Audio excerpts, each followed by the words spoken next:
Le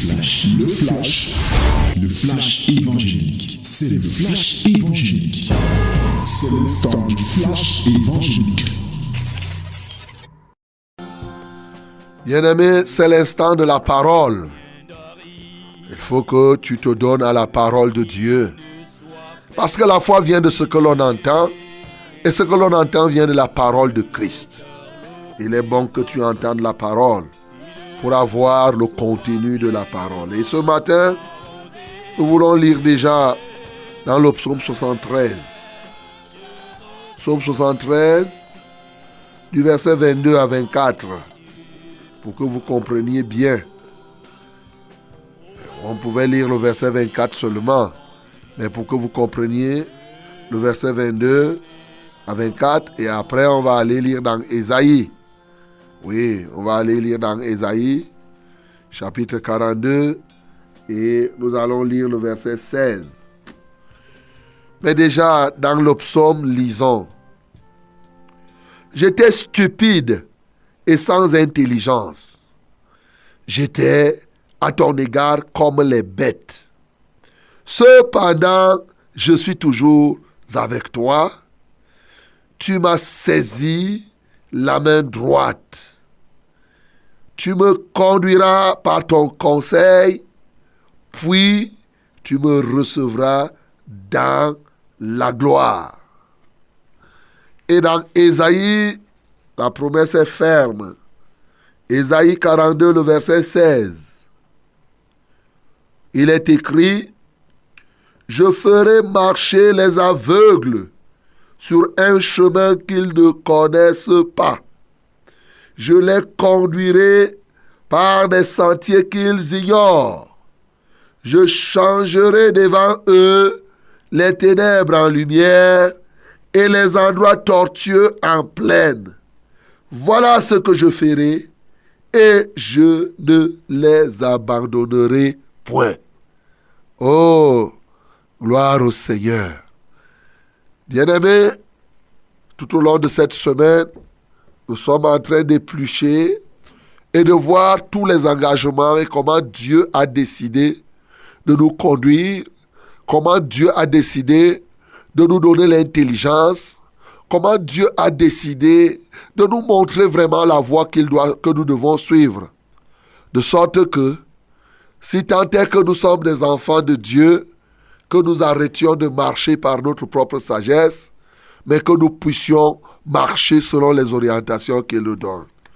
Voici le témoignage de quelqu'un comme Asaph, qui dit que lui, à un moment donné, il a compris qu'il était stupide et sans intelligence. Il était stupide et sans intelligence, et à l'égard de Dieu, il était comme un animal. Il ne faisait rien qui pouvait donner gloire au Seigneur. Il avait compris, certainement qu'il avait marché, et dans sa marche, il croyait qu'il suivait Dieu, jusqu'au jour où le Seigneur s'est révélé à lui. Alors il a pris conscience, il s'est dit, merde, comme je connais maintenant comment Dieu est, comment il veut que je marche avec lui, je me rends compte que jusqu'à présent, j'étais comme un animal. Je me rends compte que j'étais stupide. Je me rends compte que je ne suis rien.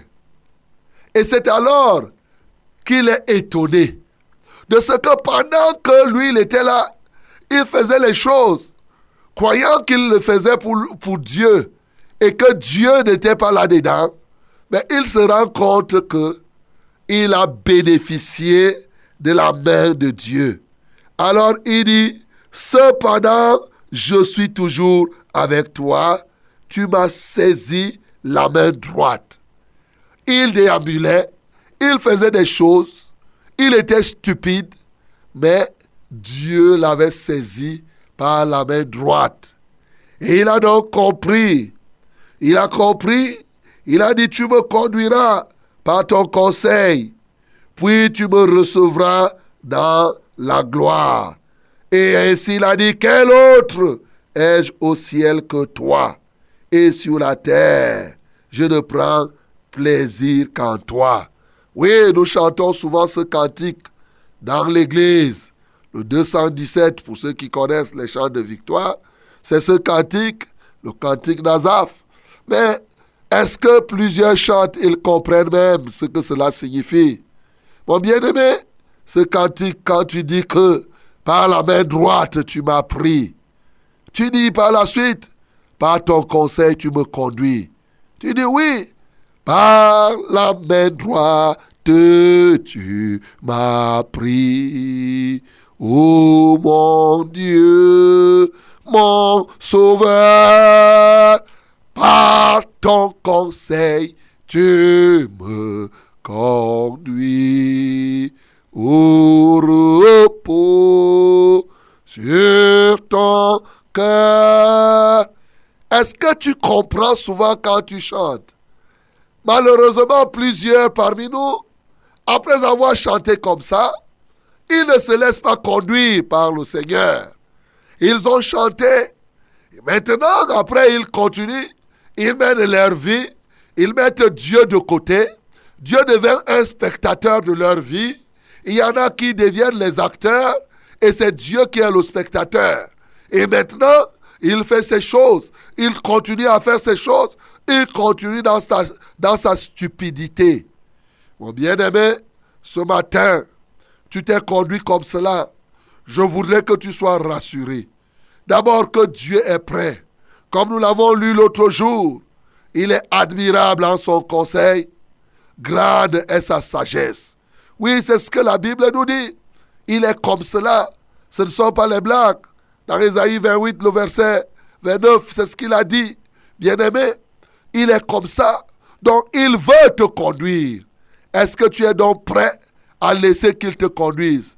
Et est-ce que tu peux prendre conscience ce matin de ta stupidité pour te livrer tout entier à lui? Voici quelque chose de pertinent encore qu'il nous dit à la suite de cette parole. Il a ainsi donné cette prophétie. Il a pris cet engagement. Il dit, je ferai marcher les aveugles sur un chemin qu'ils ne connaissent pas. Je les conduirai par des sentiers qu'ils ignorent. Je changerai devant eux les ténèbres en lumière et les endroits tortueux en plaine. Voilà ce que je ferai et je ne les abandonnerai point. Bien-aimé, Dieu a la capacité de conduire n'importe qui se laisse conduire. Vous vous imaginez, si on prend au premier niveau de la compréhension, un aveugle, c'est quelqu'un qui a des yeux mais qui ne voit pas. Un sourd a des oreilles, mais il n'entend pas. Mais la Bible nous dit ici que Dieu, en dépit de ce que ses yeux, lorsqu'on parle des yeux, par exemple, si on parle au premier niveau, ça veut dire qu'on parle des yeux physiques. Donc, lorsque ses yeux physiques ne voient pas, Dieu dit que non seulement le gars, il ne voit pas, mais il emprunte un chemin qu'il ne connaît pas. Tu t'imagines? C'est-à-dire que tu peux être là, tu ne vois rien, mais Dieu te conduit sur un chemin. Tu ne connais pas ce chemin. Il t'amène sur... Tu es aveugle. Parce que si tu es aveugle et que tu as maîtrisé le chemin, tu sais quand même que souvent, la porte droite, la porte est ici à droite. C'est comme quand on coupe l'électricité. Et les scientifiques nous ont appris qu'il y a une substance dans l'œil qui s'appelle la rhodoxine. La rhodoxine se détruit pendant qu'il y a la lumière. Et dès lors que on éteint la lumière, tu vas voir que tout devient noir à tes yeux. Mais si tu te mets à marcher, tu sais quand même comme tu ne vois pas bien, comme tu ne vois pas, tu ne vas pas aller cogner ta tête dans ta maison. Tu sais que ici, là, je sais que si je vais comme ça, c'est sûr que le mur est comme ça, ici, ainsi de suite. Tu vois? Et c'est comme ça que tu vas tendre la main, tu vas marcher. Mais pourquoi? Parce que tu maîtrises les coins et les recoins de ce chemin. Mais lorsque c'est un chemin que tu ne connais pas, alors tu ne sais pas là où il y a le creux, tu ne connais pas là où il y a la monticule, tu marches seulement. C'est pourquoi tu peux cogner le pied, c'est pourquoi tu peux tomber dans le trou. Mais voici la promesse, voici l'engagement de l'Éternel. Il dit, je ferai marcher les aveugles sur le chemin qu'ils ne connaissent pas. Oui, il continue. Il dit, je les conduirai. Il les conduirait par où? Par un chemin qu'ils ignorent. Il changera les ténèbres en lumière et les endroits d'épines, les endroits tortueux en plaine. Il va enlever les monticules. Et il continue à dire, pour sceller l'engagement, il dit, voilà ce que je ferai et je ne les abandonnerai point. Bien-aimé dans le Seigneur, tu vois la capacité de Dieu. Ici, ces versets dans un premier temps nous révèlent ce que Dieu est capable de faire. Il est prêt à te conduire, mon bien-aimé. Toi qui es même aveugle physique, qui ne vois pas, il est prêt à te faire voir. Il est aussi prêt à te conduire, si tant est que tu laisses qu'il te conduise.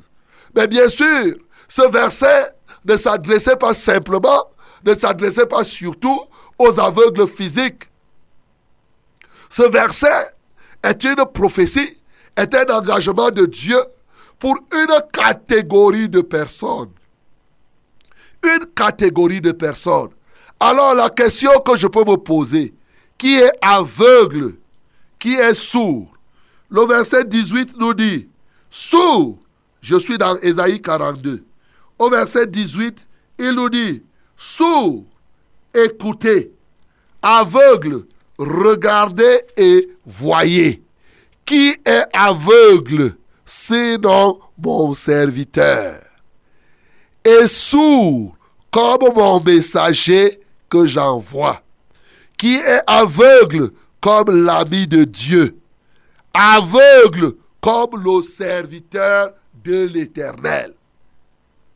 Ça crée quand même du trouble qu'on te dise que le serviteur de l'Éternel est aveugle. Jésus-Christ avait dit qu'un aveugle peut-il conduire un autre aveugle? Les deux ne tomberont-ils pas dans le trou? Mais comment se fait-il que maintenant, la Bible t'affirme que l'aveugle, c'est le serviteur de l'Éternel, le sourd, oui, c'est celui qui est l'ami de Dieu. Comment cela peut-il se faire? Quelqu'un peut-il dire aujourd'hui qu'il va donc percer ses yeux pour qu'il devienne aveugle et qu'il se laisse conduire? Est-ce que c'est de ça qu'il s'agit? Non, mon bien-aimé. La Bible décline ici et dit effectivement que le serviteur de Dieu, il y a des moments où le serviteur de Dieu devient aveugle. Et dans ces conditions, l'aveuglement devient un élément positif et non un élément négatif. De quoi parle-t-on ici? Le serviteur de Dieu, c'est celui qui est humble. L'humilité vous pousse à ne plus faire confiance à vos yeux, à ne plus faire confiance à vos oreilles physiques. L'humilité vous pousse à ne plus vous faire confiance, à ne pas vous confier à votre propre sagesse. Et dans ces conditions, vous devenez comme des aveugles. C'est l'humilité. Ça veut dire que tu ne comptes plus sur toi-même. Tu ne comptes plus sur ton intelligence. Tu ne comptes plus sur ta pensée. Tu comptes sur l'Éternel. C'est pour cela que Dieu dit donc, si on transcrit au verset 16, il dit donc, je ferai marcher ceux qui seront humbles sur les chemins qu'ils ne connaissent pas. Alléluia.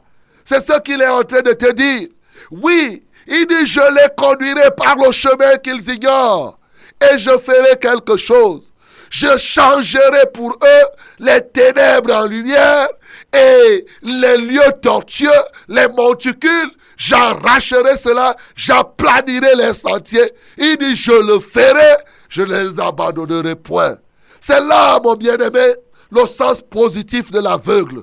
Mais l'aveugle aussi, dans la Bible, le prophète Ésaïe avait d'ailleurs dit, je bande les yeux pour ne pas voir les horreurs. Je ferme les oreilles pour ne pas entendre n'importe quoi. Un vrai serviteur de Dieu n'est pas celui qui voit tout ce qui se présente. Non, il bande les yeux parce qu'il n'est pas là pour souiller ses yeux. Il n'est pas là pour souiller ses oreilles. Ainsi, le Seigneur est en train de dire à quelqu'un ce matin qui passe le temps à voir n'importe quoi, à voir les films n'importe comment, à voir telle ou telle autre chose, à entendre les conneries, à entendre les congossas que les gens racontent, ça te plaît. Sache qu'aujourd'hui, si tu veux que le Seigneur te conduise, la condition, ferme tes oreilles pour ne pas écouter les histoires, les choses, les calomnies que les gens tiennent contre telle ou telle personne. Bande tes yeux pour ne pas voir les impuretés, pour ne pas souiller tes yeux. Alors le Seigneur te dit ceci. Lorsque tu fais cela, il prend l'engagement. Il te fera conduire. Il te conduira sur le chemin que tu ne connais pas. Il te fera passer par un chemin que tu ignores. Il changera les ténèbres en lumière et il enlèvera les obstacles sur ton chemin. Il enlèvera les obstacles. Combien parmi nous avons des obstacles sur notre chemin? Combien parmi nous pouvons nous engager dans telle ou telle autre chose? Un engagement est ferme. Nous comprenons par là que pour ceux qui ont accepté être humbles, ceux qui reconnaissent leur stupidité comme Asaph, ceux qui disent que non, devant toi, à un moment, je suis devenu bête, parce que le bête, c'est celui qui vit par ses organes de sens. L'homme qui est bête, lui, c'est les organes de sens, c'est les yeux qui deviennent son Seigneur, c'est les oreilles qui sont son Seigneur. Une telle personne aura des difficultés à se faire conduire par l'Éternel. Oui, mon bien-aimé, le Seigneur, par ce verset 16, nous montre que lorsque tu es humble et que tu mènes une vie de sainteté, le Seigneur te délivre de la routine. Il t'amène, il peut te conduire à faire quelque chose que tu n'avais pas pu faire jusqu'à ce moment. Il enlève les obstacles. Il élimine tes incapacités. Parce que effectivement, tu t'es humilié. Parce que effectivement, tu as bandé tes yeux. Parce que effectivement, tu as bandé tes oreilles pour ne pas entendre n'importe quoi. Voilà la vérité de la parole. Mon bien-aimé, ce matin, est-ce que tu peux accepter ta stupidité? Est-ce que tu peux accepter, oui, que tu as été stupide, que tu as marché selon tes propres voies? Est-ce que tu peux accepter que comme Israël, parce qu'en réalité cette prophétie au départ s'adressait à Israël, comme Israël, tu as eu des oreilles, tu n'as pas entendu, tu as eu des yeux, mais tu ne vois rien. Est-ce que tu peux reconnaître que les yeux de ton cœur ne sont pas encore ouverts? Un serviteur de Dieu est celui dont les yeux physiques peuvent se fermer. Il voit beaucoup plus avec les yeux du cœur. Comme l'apôtre Paul priait pour les Éphésiens. Dans Éphésiens 1, le verset 15, il dit qu'à partir du verset 15, ayant entendu la foi qui était en vous, j'ai prié pour que Dieu ouvre les yeux de votre cœur. Mais bien-aimé, est-ce que tu peux comprendre ce matin qu'il est temps pour que les yeux de ton cœur s'ouvrent? Le Seigneur a pris cet engagement. Humilie-toi. Répands-toi de ton orgueil. Répands-toi de voir n'importe quoi. Répands-toi d'entendre n'importe quoi. Arrête de souiller tes oreilles. Arrête de souiller tes yeux. Arrête ce matin. Arrête de souiller tes yeux. C'est là, fais confiance au Seigneur et c'est en ce temps-là qu'il te conduira. Arrête de te conduire par toi-même.